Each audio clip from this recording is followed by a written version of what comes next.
Sobat Kairos yang dikasihi Tuhan Yesus Kristus, renungan firman Tuhan bagi kita saat ini tertulis dari 2 Tesalonika 3 ayat 16 sampai ayat ke-18.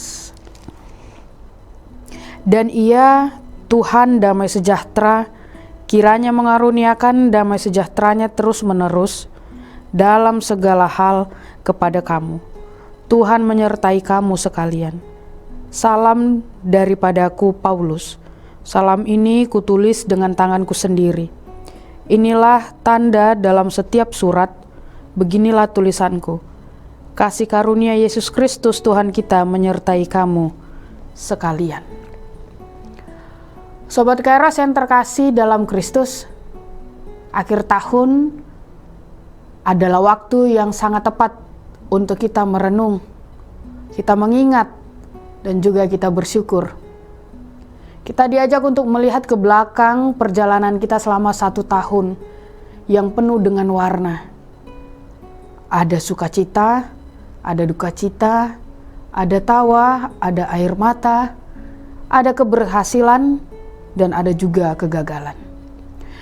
Namun satu hal yang pasti, kita masih berdiri sampai saat ini karena kasih Tuhan yang tidak pernah meninggalkan kita. Rasul Paulus menutup suratnya kepada jemaat Tesalonika dengan sebuah doa dan berkat yang sangat indah, yang mengingatkan kita bahwa kasih dan penyertaan Tuhan bersifat terus-menerus, bukan musiman.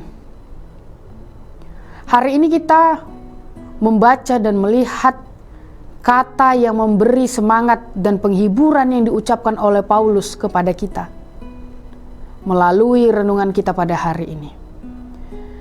Sobat Kairos yang terkasih, kitab Tesalonika itu adalah bagian surat yang ditulis Paulus kepada jemaat itu. Di akhir suratnya, Paulus menyampaikan satu doa dan harapan yang sangat indah bagi orang-orang yang percaya, yaitu bahwa kasih karunia dan damai sejahtera Allah menyertai kita.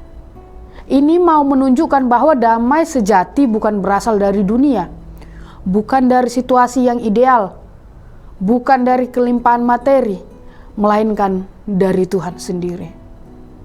Kasih karunia dan damai sejahtera Allah itu adalah anugerah yang diberikan kepada setiap orang yang percaya kepadanya.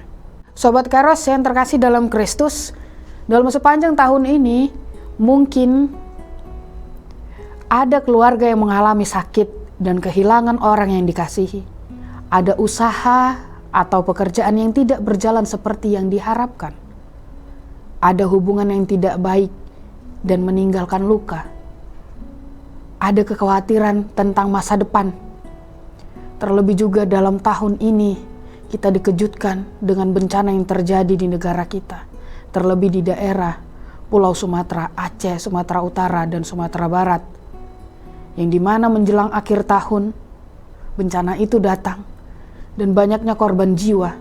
Dan sampai saat ini juga masih banyak yang terdampak, yang kehilangan rumah mereka, kehilangan pekerjaan mereka, kehilangan mata pencarian mereka, bahkan kehilangan anggota keluarga mereka, kehilangan orang yang mereka kasihi.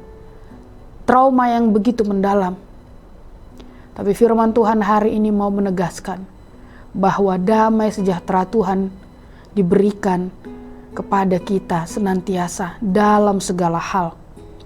Artinya dalam sukacita maupun penderitaan, dalam keberhasilan maupun kegagalan, dalam kepastian maupun ketidakpastian, kasih Tuhan dinyatakan melalui damai sejahtera yang menjaga hati dan pikiran kita.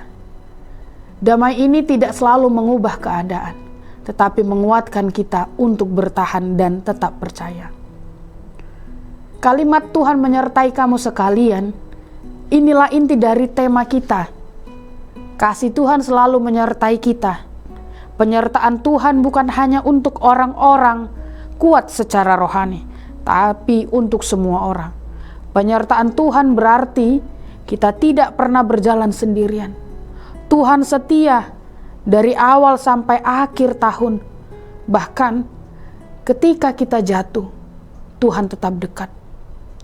Mungkin kita tidak selalu setia, tetapi kasih Tuhan tidak pernah berubah. Kasih karunia Tuhan menjadi dasar pengharapan kita. Di ayat 17-18. Paulus menegaskan bahwa semua ini berakar pada kasih karunia Yesus Kristus. Kasih karunia berarti kita hidup bukan karena kehebatan kita. Kita bertahan karena kemurahan Tuhan. Kita melangkah ke tahun yang baru dengan pengharapan, bukan dengan ketakutan. Sobat Kairos yang terkasih dalam Kristus, tinggal beberapa jam lagi tahun 2025 akan menjadi sebuah kenangan dan menjadi memori buat kita. Kita akan memasuki tahun yang baru, tahun 2026. Jika kita melihat ke belakang dan merenungkan perjalanan tahun 2025 ini, tentu kita semua bersyukur dan mengakui semua itu adalah atas kasih karunia Tuhan.